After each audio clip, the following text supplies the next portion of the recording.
જય દ્વારકાધીશ મિત્રો, જય મુરલીધર. કેમ છો બધા? મજામાં? જો અત્યારે આપણે સપડા તળાવ છે ત્યાં મેસ છે, અહીંયા વિઝિટ આવ્યા છે. જોઈ શકો છો તમે, નજારો બહુ કુદરતી છે, મસ્ત છે, સરસ છે. બધી ગાડીઓ રહે છે અત્યારે અહીં, સારો નજારો છે.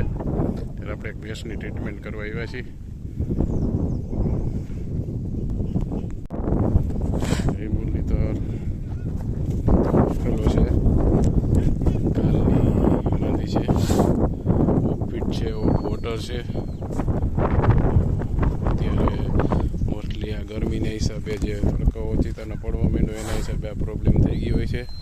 ઇન્ડાઇજેશનનો પ્રોબ્લેમ થયો છે અત્યારે થોડો અને વોટર ક્રિશન જેવું આવે છે મોટામાંથી.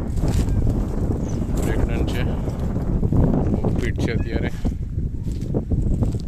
3-4 મહિનાનું પ્રેગ્નન્ટ છે. અત્યારે આપણે ટ્રીટમેન્ટ આપશું. ખાસ કરીને આમાં ઇન્ડાઇજેશન છે અત્યારે, તમે જોઈ શકો છો બફેલોને. ત્યારે ખાસ કરીને આમાં આપણે ટોનિક તરીકે નર્વેન ટોનિક આપશું, એન્ટીહિસ્ટામિનિક, એન્ટીબાયોટિક આપશું, ટોનોફોસ્ફન આપશું,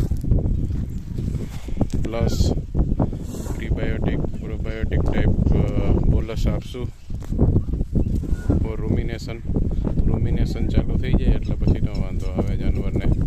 ખાસ કરીને આમાં રૂમિનેશનની જરૂર છે. રૂમિનેશન ઓલરેડી બંધ થઈ ગયું છે અને રૂમેન મોટિલિટી સ્ટોપ થઈ જાય એટલે ઓછી થઈ જાય. એની જે જરૂર હોય એ પ્રમાણે રૂમેન મોટિલિટી ન થતું હોય એટલે એ સ્ટોપ થઈ ગયું હોય. જોઈ શકો છો તમે. ત્યારે આપણે આ પ્રકારની ટ્રીટમેન્ટ આપી છે. ત્યારે ખાસ કરીને આવા હીટ સ્ટ્રોકમાં ઇન્ડાઇજેશન થવાના ચાન્સ વધારે હોય છે. તમે જોઈ શકો છો બફેલો બધી આવે છે તળાવમાંથી.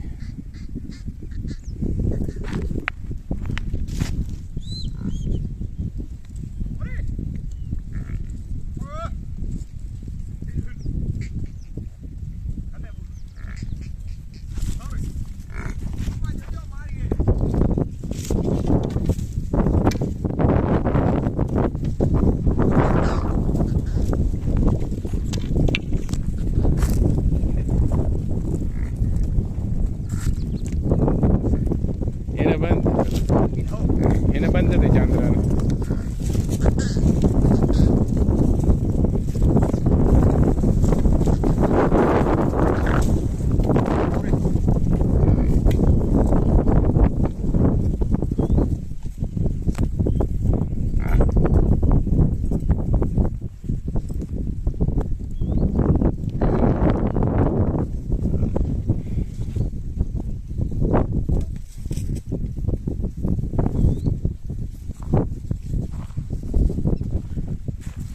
આ શું ખાતી નથી?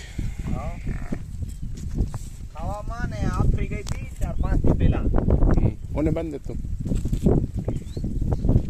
આ બફેલો બીજી બફેલો છે, એને પણ ઇન્ડાઇજેશનનો પ્રોબ્લેમ છે. એ પ્રમાણે ટ્રીટમેન્ટ આપશું. ટીપની હતી 3-4 દિવસ મોર સેમ ટ્રીટમેન્ટ આપશું અત્યારે.